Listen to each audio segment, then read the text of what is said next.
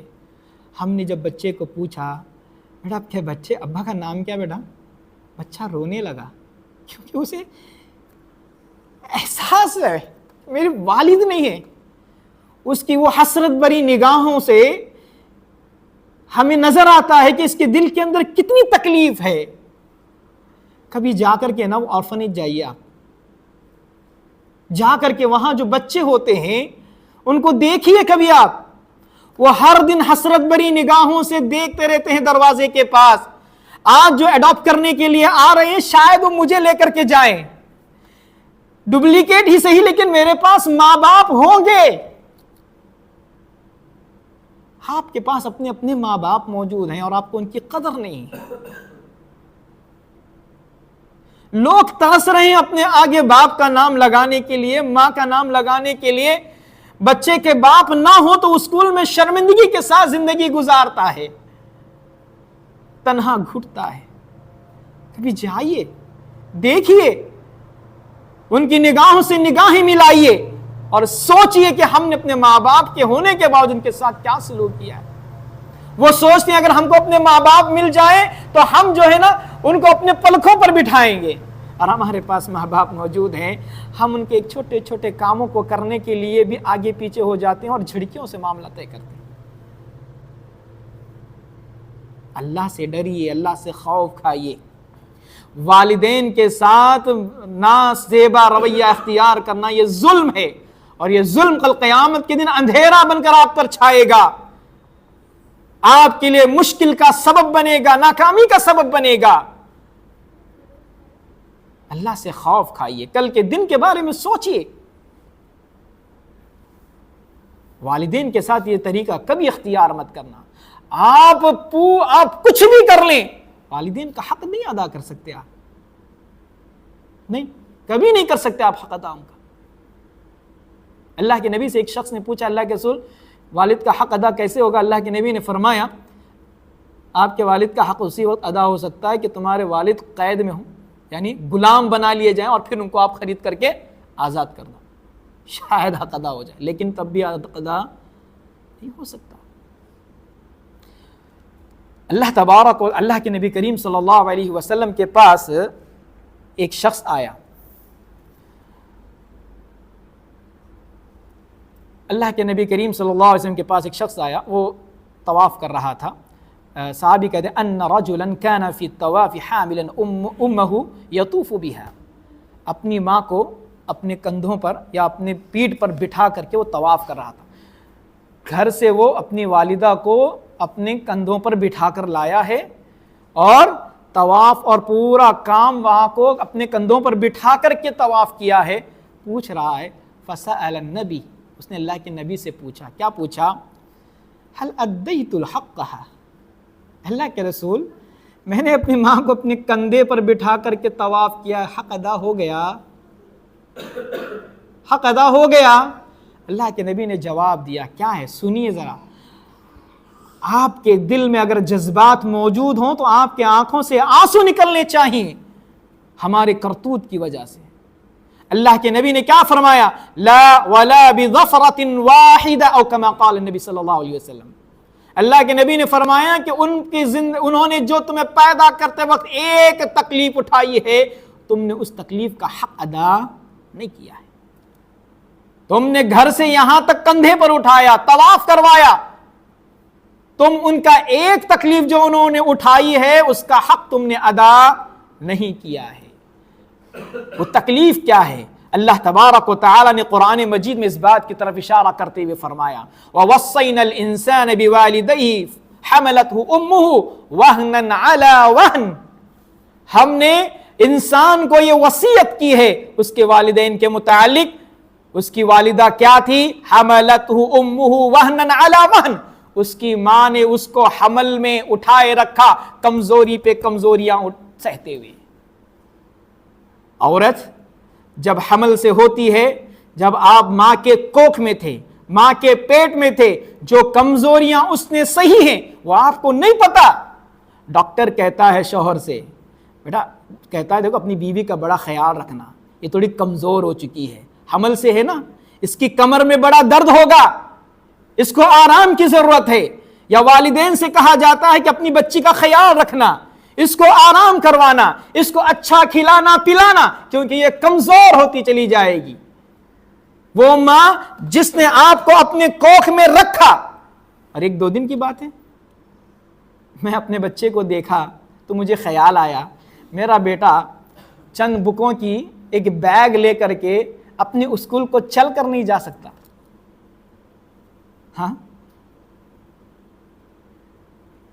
کبھی غور کیا آپ نے کہ وہ ماں آپ کو پیٹ میں سنبھالے ہوئے پورے 9 مہینے نکالتی ہے، پورے 9 مہینے اس کو بیٹھنا نہیں آتا ہے تو ایسے آرام سے سنبھل کر کے بیٹھتی ہے، لیٹنا نہیں آتا ہے تو آرام سے لیٹتی ہے، کبھی کبھار تو ایک ہی کروٹ پر وقت گزار دیتی ہے تاکہ بچے کو کسی طرح کی تکلیف نہ ہو.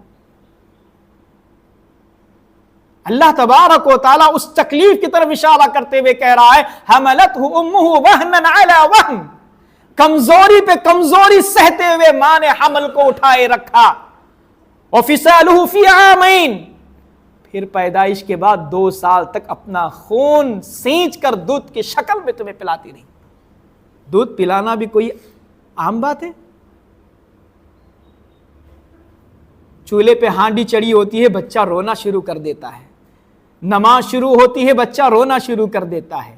کپڑے دھو رہی ہوتی ہے، بچہ رونا شروع کر دیتا ہے. بخار ہو، سردی ہو، تکلیف پہ ہو، پھر بھی ماں اپنا دودھ اپنے بچے کو پلاتی ہے تاکہ بچہ بھوکا نہ رہے، تاکہ اسے تکلیف نہ ہو. اور ہم ہیں کہ ہمارا حال اپنے والدین کے ساتھ کیا ہے؟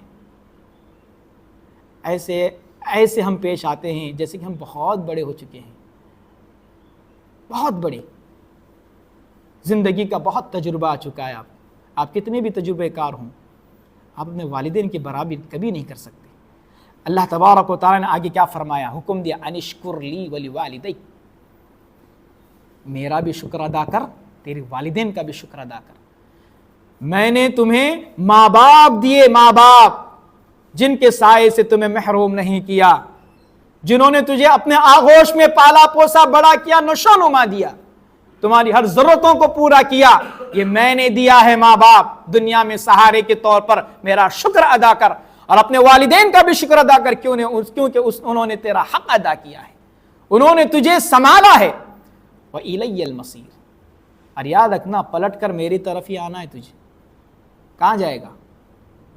نافرمانی کر کے تو بچ سکتا نہیں، بچ سکتا ہے. اللہ تبارک و تعالیٰ نے اسی تکلیف کا اور ایک جگہ بھی ذکر کرتے ہوئے فرمایا وَوَصَّيْنَا الْإِنسَانَ بِوَالِدَيْهِ إِحْسَانًا، ہم نے انسان کو وصیت کی والدین کے ساتھ احسان، اچھا سلوک، اچھا برتاؤ کرنے کی.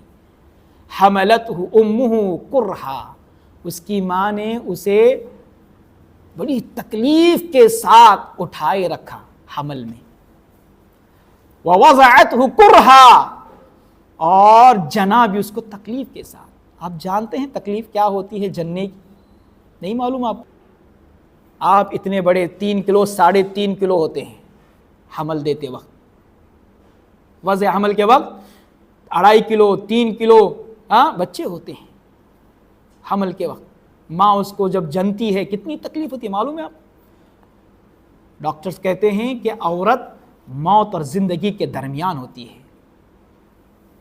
ماں موت کو قبول کر کے بیڈ پر لیٹتی ہے آپریشن تھیٹر کے اندر، اس کو بتایا جاتا ہے کہ اگر آپ اس بچے کو جنم دیں گی تو آپ کی موت ہو جائے گی، تب بھی وہ کہتی ہے کہ نہیں مجھے میرا بچہ چاہیے، مجھے یہ بچہ چاہیے، میں مر جاؤں گی لیکن بچہ چاہیے۔ موت کو گلے لگاتے ہوئے وہ آپ کو جنم دیتی ہے۔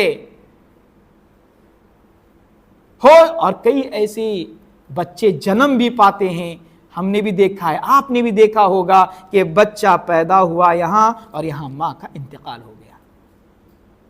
آپ کے ساتھ تو ایسا نہیں ہوا ہے نا؟ یہ جن کے ساتھ ہوا ہے نا ان کو پتا ہے ماں کے بغیر پلنا کتنا مشکل ہوتا ہے۔ ماں نے جس تکلیف کے ساتھ آپ کو جنم دیا ہے اس تکلیف کا آپ کبھی احساس نہیں کر سکتے۔ اللہ تعالیٰ نے اس تکلیف کی طرف اشارہ کرتے فرمایا حملتہ امہ کرہا، تمہاری ماں نے تمہیں جو ہے نا تکلیف سے حمل میں اٹھائے رکھا، ووضعتہ کرہا، اور تکلیف کے ساتھ انہوں نے تمہیں وضع کیا، حمل ہے نا جنا ہے۔ وحملہ وفصالہ 30 شہرا، 30 مہینے کی یہ مدت رہی ہے۔ کتنے مہینے کی؟ 30 مہینے یہ تکلیف صحیح ہے۔ آپ کو ذرا باہر جا کے لے کے آ بیٹا بولیں گے تو 5 منٹ کی تکلیف نہیں ہو جا کے لانے کے لیے، تمہاری وہ ایک اتنی سی تکلیف آپ کی وہ والدہ کی اتنی بڑی مہینوں کی تکلیف بھلا دیتی۔ احساس نہیں ہے، احساس۔ تو معزز سامعین، بتانے کا مقصد یہ ہے، اللہ کے نبی کریم صلی اللہ علیہ وسلم سے پوچھا گیا اللہ کے رسول کیا میں نے حق ادا کیا؟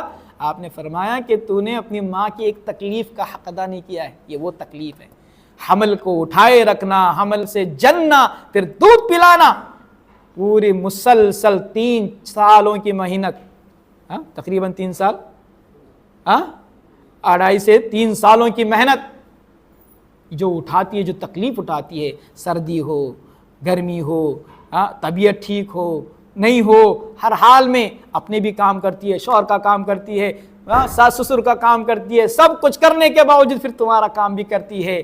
ہو سکتا ہے کبھی کبھار کچھ بوجھ ہونے کی وجہ سے ڈانٹ دے، ڈپٹ دے، مار دے، وہ بھی تمہاری بھلائی کے لیے ہوتا ہے، اپنے لیے نہیں۔ ماں جب مارتی ہے تو پیار بھی کرتی ہے، زخم لگتا ہے تو اس پہ مرہم بھی لگاتی ہے۔ وہ خود آپ کو جب مارتی ہے تو تکلیف اس کو خود کو ہوتی ہے کہ میں اپنے بچے کو کیوں ماری، اسے نہیں مارنا چاہیے تھا، لیکن انسان ہے نا۔ لیکن اس کے اس عادت کی وجہ سے آپ کو یہ حق نہیں مل جاتا، یہ لائسنس نہیں مل جاتا کہ آپ ان کو جھڑکیں، ان کو اف کہیں، ان کے ساتھ بدتمیزی سے پیش آئیں، ان سے منہ موڑیں، ان سے منہ موڑیں گے آپ، العیاذ باللہ۔ اسماعیل علیہ السلام، نام سنا ہے نا؟ اسماعیل بنو، اسماعیل کیا بنو؟ اسماعیل بنو۔ اسماعیل علیہ السلام کے پاس ان کے والد آئے، آ کر کے کہا بیٹا میں نے خواب میں دیکھا ہے کہ تجھ کو ذبح کر، ان اذبحک، میں تجھے کیا کر رہا ہوں؟ ذبح کر رہا ہوں، فانظر ما ترى، کیا رائے ہے تمہاری، تم کیا سوچتے ہو؟ جواب سنیے، کتنے سال کے تھے؟ کتنے سال کے تھے جی؟ 40 سال کے تھے اسماعیل، 12 سے 13 سال کے تھے، ٹین ایج کو بھی نہیں پہنچے تھے ابھی۔ کیا کہتے ہیں؟ یا ابت افعل ما تؤمر ستجدنی انشاء اللہ من الصابرین، ابو ذبح کر دو، انشاءاللہ آپ مجھے صبر کرنے والوں میں سے پائیں گے۔ یعنی بچوں کو چاہیے کہ اپنے ماں باپ کے حکم پر اپنی جان دینے کے لیے بھی تیار ہوں، اپنی جان لٹانے کے لیے بھی تیار ہوں۔ کہا ابا کرو، آپ حکم ہے نا اللہ کا، آپ کرو، ذبح کرو، ذبح ہونے کے لیے بھی تیار ہے۔ اسماعیل بنے، اپنی قربانی دیں والدین کے لیے، وقت کی قربانی، مال کی قربانی، اپنی جان کی تک بھی قربانی دینی پڑے تو ضرور دیں، پیچھے نہ ہٹیں۔ والدین کا حق آپ ادا نہیں کر سکتے ہیں۔ اسی طرح اللہ کے نبی کریم، دیکھیے کچھ اور حدیثیں ہیں، میں بتا کر کے اپنی بات ختم کروں گا۔ اللہ کے نبی کریم صلی اللہ علیہ وسلم نے والدین کے ساتھ حسن سلوک کو نفل عبادات پر جو ہے مقدم کیا ہے، نفل عبادات پر مقدم کیا ہے۔ ایک شخص اللہ کے رسول صلی اللہ علیہ وسلم کے پاس آئے، آ کر کہا اللہ کے رسول صلی اللہ علیہ وسلم میں ہجرت کرنے اور جہاد کرنے پر آپ کے ہاتھ پر جو ہے نا بیعت کرتا ہوں، میں ہجرت کروں گا، میں جہاد کروں گا، اس بات پر آپ پہ بیعت کرتا ہوں۔ اللہ کے رسول صلی اللہ علیہ وسلم نے اس سے پوچھا کیا تمہارے والدین میں سے کوئی زندہ ہے؟ اس نے کہا ہاں اللہ کے رسول۔ اللہ کے رسول نے پوچھا تو کیا تم اجر کے تلاش میں ہو، ثواب کے تلاش میں ہو؟ کہا ہاں۔ اللہ کے رسول نے فرمایا فرجع الی والدیک فاحسن صحبتہما، جاؤ لوٹ جاؤ، جا کر کے اپنے والدین کی خدمت کرو، ان کا ساتھ دو۔ اللہ کے رسول صلی اللہ علیہ وسلم نے ہجرت اور جہاد کے مقابلے میں ان کو والدین کی طرف لوٹنے کی ترغیب دی۔ اندازہ لگائیں کہ والدین کی خدمت کتنی اہم ترین ہے، کتنی اہمیت کے حامل ہے۔ اور اسی طرح ایک اور شخص ہیں، وہ کہتے ہیں اللہ کے رسول میں آپ کے پاس آیا ہوں، میں جہاد میں شریک ہونا چاہتا ہوں، میرے والدین اجازت نہیں دے رہے تھے، ان کو روتا چھوڑایا ہوں، ان کو رلاتا چھوڑایا ہوں۔ ہوتا نا کبھی کبھی انسان کو لگتا ہے میں بہت بڑا کام کر کے آیا، میں ماں باپ کو چھوڑ کے آیا ہوں روتا ہوا، گویا کہ ایسے پریزنٹ کر رہے تھے۔ اللہ کے نبی کریم صلی اللہ علیہ وسلم نے فرمایا ارجع الیہما، جاؤ واپس ان کی طرف، فاضحکہما کما ابکیتہما، ان کو ویسے ہی ہنساؤ جیسے ان کو تم نے رلایا تھا۔ یعنی رلانا تمہارا، جس طرح تم نے ان کو رلایا تھا اس طرح تم ان کو ہنساؤ اور ان کو راضی کر لو۔ اللہ کے رسول صلی اللہ علیہ وسلم نے جہاد کے مقابلے میں والدین کی ہنسی کو جو ہے نا مقدم رکھا۔ اسی طرح ایک اور روایت ہے، ابو سعید الخدری رضی اللہ تعالیٰ عنہ کہتے ہیں اللہ کے رسول صلی اللہ علیہ وسلم کے زمانے کی بات ہے کہ ایک شخص یمن سے آیا، اللہ کے نبی کریم صلی اللہ علیہ وسلم سے اجازت مانگی، اللہ کے رسول صلی اللہ علیہ وسلم مجھے جہاد کی اجازت دیجئے۔ آپ نے پوچھا ماں باپ ہیں؟ انہوں نے کہا ہاں ماں باپ ہیں۔ آپ صلی اللہ علیہ وسلم نے پوچھا کیا انہوں نے اجازت دی ہے جہاد میں شریک ہونے کی؟ کہا کہ نہیں ملی اجازت، چھوڑ آیا ان کو ایسے ہی۔ آپ صلی اللہ علیہ وسلم نے کہا واپس جاؤ، ان کی اجازت لو، اگر وہ اجازت دیں تو ٹھیک، ورنہ ان کی خدمت کرو، فَفِيهُمَا فَجَاهِدْ، ان کی خدمت میں ہی تمہارے لیے جہاد ہے۔ یعنی والدین ہمارے خدمت کے مستحق ہوں تو ہمارے لیے ضروری ہے کہ ہم پہلے ان کی خدمت کریں، پھر اس کے بعد ہجرت کا اور جہاد کا معاملہ آتا ہے نا۔ فرض ایک جہاد ہوتا ہے فرض کفایہ، جس میں ہر کسی کو فرض عین جس میں داخل ہو آنا بہت ضروری، سب کے لیے لازم ہوتا ہے۔ ایک ہوتا ہے فرض کفایہ، جہاد کفایہ کے طور پر ہوتا ہے، ایسے میں والدین کا حق زیادہ مقدم ہے، لڑنے والے اور موجود ہیں، آپ کے لیے ضروری کہ آپ والدین کی خدمت کریں کیونکہ وہ زیادہ اس کے مستحق ہے۔ تو ان تمام روایات سے بات معلوم ہوتی ہے کہ والدین کا حق اولاد پر زائد جو عبادات ہیں ان پر کیا ہے؟ مقدم ہے۔ اور اس کے علاوہ والدین کی اجازت جو ہے نا دینی معاملات میں بھی ضروری ہے۔ تو آپ ذرا سوچیں دنیاوی معاملات میں والدین کی کتنی ضرورت ہوگی اجازت کی۔ والدین کی اجازت کو جو ہے نا ہم معمولی سمجھتے ہیں، بچے ابا بولے نا چلتا کیا کریں، والدین کی اجازت کسی خیر کام کے لیے ضروری ہے۔ آپ والدین کی اجازت لیں، وہ اجازت دیں تو جانا۔ جہاد کے لیے اجازت نہیں ملی، اللہ کے رسول نے واپس بھیج دیا۔ تو دینی کاموں کے اندر اجازت ضروری ہے، تو سوچیں آپ دنیاوی کاموں کے لیے کتنا اہم ہوگا والدین کی اجازت لینا۔ آج کئی بچوں کو ماں باپ کہتے ہیں کہ دیکھو بیٹا آپ فلاں دوست کے ساتھ نہیں جانا، وہ گھٹکا کھاتا ہے، وہ ڈرگس لیتا ہے، وہ سگریٹ پیتا ہے، وہ چوری کرتا ہے، وہ جھوٹ بولتا ہے، وہ نمازوں کا پابند نہیں ہے، وہ دین کو اہمیت نہیں دیتا ہے، دین سے متعلق سستی اس کے اندر پائی جاتی ہے، آپ نہیں جانا تو نہیں جانا۔ آپ کو اجازت نہیں ہے نہیں جانا، آپ کے والد کے حکم کو ماننا لازم ہے آپ کے اوپر۔ ہاں وہ اور بات ہے کہ اگر والد نافرمانی کا حکم دے، کسی کے قتل کا حکم دے، شرک کا حکم دے، اچھے کاموں سے روکیں، تو پھر ایسے میں ان کی اطاعت نہیں کرنی ہے، یہ اللہ رب العالمین کا بھی حکم ہے۔ لیکن ماں باپ جب صحیح ڈائریکشن میں آپ کو اجازت، غلط ڈائریکشن میں جانے کی اگر ان کو یہ ہو اور وہ اجازت نہ دیں، تو آپ کو ضروری ہے کہ آپ ان کی اجازت پر دھیان دیں، آپ ان کی اجازت کو نہ توڑیں۔ اگر اجازت نہ دیں تو آپ نہ جائیں۔ دیکھیے یوسف علیہ السلام کا پتہ ہے آپ کو واقعہ؟ یوسف علیہ السلام کے بھائیوں نے یوسف علیہ السلام کو کنویں میں پھینکا تھا، ہے نا، بڑی مشکلیں اٹھائی انہوں نے، پھر عزیز مصر بنے، اور قحط سالی کے معاملے میں حالات میں آپ اناج تقسیم کر رہے تھے تو آپ کے بھائی بھی آئے تھے، کیا لینے کے لیے؟ اناج لینے کے لیے آئے آپ کے بھائی۔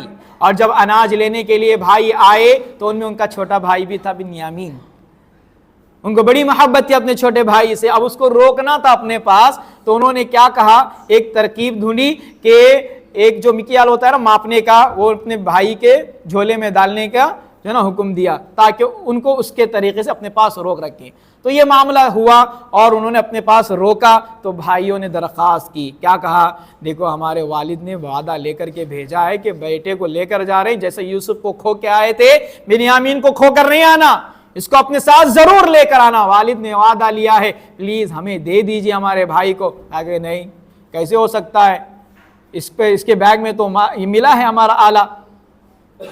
تو اللہ کے نبی کریم، تو اللہ تبارک و تعالی نے وہ واقعہ نقل کیا، اللہ تبارک و تعالی وہاں پہ ذکر کیا کہ ان کے جو بڑے بھائی تھے، کہا کہ سائیڈ میں آئے، مشورہ کیا، اور مشورہ کرنے کے بعد بڑے بھائی نے کہا، کیا کہا سنیے، فَلَنْ أَبْرَحَ الْأَرْضَ حَتَّى يَأْذَنَ لِي أَبِي، میں یہ زمین کا سفر طے نہیں کروں گا جب تک کہ میرے والد مجھے اجازت نہ دے، میرے والد مجھے اجازت نہ دے، کیونکہ ہم نے والد سے وعدہ کر کے آیا ہے کہ بنیامین کو صحیح سلامت گھر لے کر آؤں گا، اب بنیامین میرے پاس نہیں، میں کس منہ سے اپنے والد کے پاس جاؤں؟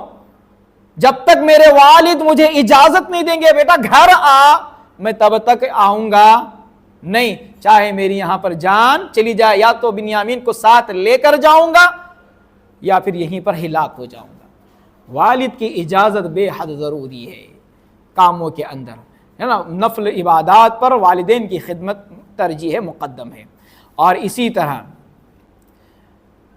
ایک روایت ہے، ایک صحابی نے پوچھا اللہ کے رسول صلی اللہ علیہ وسلم، ما حق الوالدین علی ولدہا، والدین پر، اولاد پر والدین کا حق کیا ہے؟ اللہ کے نبی نے فرمایا، ہما جنتک و نارک، وہ تمہاری جنت اور جہنم ہے، اگر تم کو خوش کر لو خدمت سے وہ جنت ہے، اگر ناراض کرو گے تو وہ تمہارے لیے کیا ہے؟ جہنم کا ایندھن بنیں گے۔ اب آپ سوچیں، والدین کی خدمت کر کے ان کے ساتھ حسن سلوک سے پیش آ کر کے جنت حاصل کرنا چاہتے ہیں یا جہنم کے گڑھے میں جانا چاہتے ہیں؟ ایک روایت میں اللہ کے نبی نے فرمایا، ماں کے قدموں تلے تمہارے لیے کیا ہے؟ جنت ہے، یعنی ان کی خدمت کرنے میں تمہارے لیے اللہ تعالیٰ نے کیا رکھی ہے؟ جنت رکھی ہے۔ اللہ کے نبی کریم صلی اللہ علیہ وسلم نے ایک روایت پہ فرمایا، رغم انفہ، اس آدمی کی ناک مٹی میں ملے، ثم رغم انفہ، پھر آپ نے فرمایا اس کی ناک مٹی میں ملے، اس آدمی کی ناک مٹی میں ملے۔ صحابہ نے پوچھا، من یا رسول اللہ، اللہ کے رسول کس کی ناک مٹی میں ملے؟ آپ 3 مرتبہ بددعا دے رہے ہیں۔ اللہ کے نبی نے فرمایا، من ادرک والدیہ عند الکبر او احدہما، جس نے اپنے والدین کو بڑی عمر میں پایا یا دونوں میں سے کسی ایک کو پایا، ثم لم يدخل الجنہ، ان کی خدمت کر کے ان کو راضی کر کے جنت میں داخل نہ ہو سکا۔ والدین ہیں آپ کے پاس، آپ ان کی خدمت کر کے ان کو راضی کر کے جنت میں داخل نہ ہوئے تو آپ کی ناک مٹی میں مل جائے، اللہ کے رسول صلی اللہ علیہ وسلم کے الفاظ ہیں، یعنی آپ نامراد ہوں، آپ کے ہاتھ کچھ نہ آئے۔ اسی طرح جبرائیل ممبر والی وہ حدیث بھی آپ کو یاد ہوگی، اللہ کے نبی ممبر پر چڑھے، ہے نا، آمین آمین آمین، اس میں سے ایک بددعا کیا تھی؟ اللہ کے نبی کریم صلی اللہ علیہ وسلم نے فرمایا کہ جبرائیل نے کہا کہ اللہ تبارک، وہ آدمی خواب و خسر، وہ آدمی تباہ و برباد ہو، ہلاک ہو، لعنت کا مستحق ہو، جس نے اپنے والدین کو پایا اور ان کی خدمت کر کے وہ جنت میں داخل نہ ہوا۔ اور اللہ کے رسول نے آمین کہا ہے اس کے اوپر۔ یعنی ہمارے پاس والدین موجود ہیں اور ہم ان کی خدمت کرنے کے لیے تیار نہیں ہیں، ان کے ساتھ حسن سلوک سے پیش آنے کے لیے تیار نہیں ہیں، تو ہمارے لیے جنت کے دروازے کیسے کھلیں گے؟ جبکہ اللہ کے رسول صلی اللہ علیہ وسلم نے فرمایا رضا اللہ فی رضا الوالدین وسخط فی سخط الوالدین، اللہ کی خوشی والدین کی خوشی میں ہے اور اللہ کی ناراضگی والدین کی ناراضگی میں ہے۔ تو الغرض کوشش کریں گے کیا کوشش کریں گے؟ والدین کی خدمت کریں گے، ان کو راضی رکھنے کی کوشش کریں گے، ان کے ساتھ حسن سلوک کریں گے۔ دیکھیے حسن سلوک میں کتنی باتیں آتی ہیں، اطاعت کریں ان کا کہا مانیں، 2 انہیں راضی رکھنے کی ہمیشہ کوشش کرتے رہیں۔ کچھ چیزیں آپ کو پسند نہیں ہیں اور آپ کے لیے وہ مینڈیٹری بھی نہیں ہیں، آپ وہ چھوڑ دیں۔ امی کہتی ہیں بیٹا آپ کو نیلا لباس نہیں پہننا چاہیے، آپ کو پسند ہے لیکن ضروری نہیں ہے نا، چھوڑ دو ماں کے لیے، والد کے لیے۔ امی بولے بیٹا یہ ڈریس نہیں اچھا نہیں ہے، چھوڑ دو، آپ کو پسند ہے، ماں کی رضا کے لیے چھوڑ دو، خوش ہو جائیں گی۔ تو والدین کو ہمیشہ راضی رکھنے کی کوشش کریں، یہ حسن سلوک ہے۔ نمبر 3، ان کی زندگی میں، ان کی زندگی کے بعد بھی ان کے حق میں دعا کرتے رہیں، ان کی زندگی میں بھی، ان کی زندگی کے بعد بھی ان کے حق میں دعا کرتے رہیں۔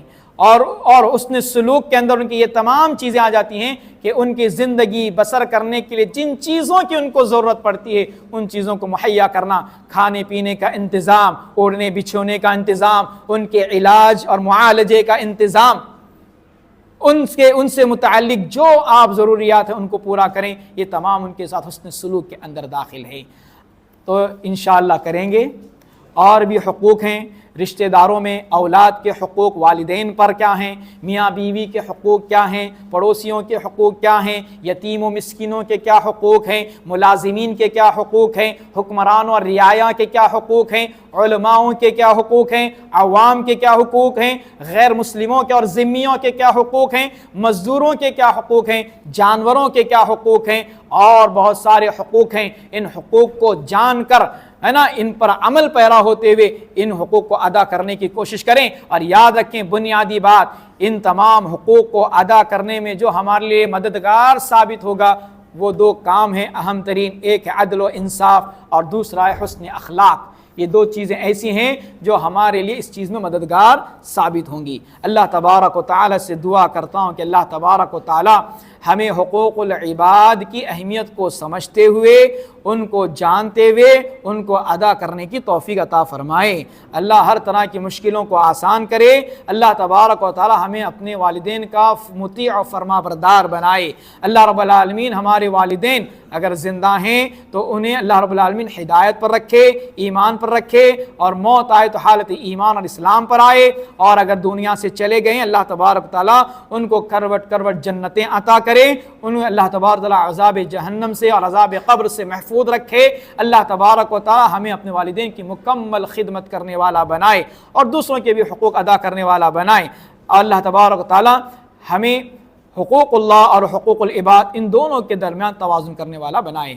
آمین وآخر دعوانا الحمدللہ رب العالمین معانی البلاغ المبین سبحانک اللہم بحمدک اشہد ان لا الہ الا انت استغفرک واتوب الیک۔ استغفر اللہ لی ولکم ولسائر المسلمین من کل ذنب۔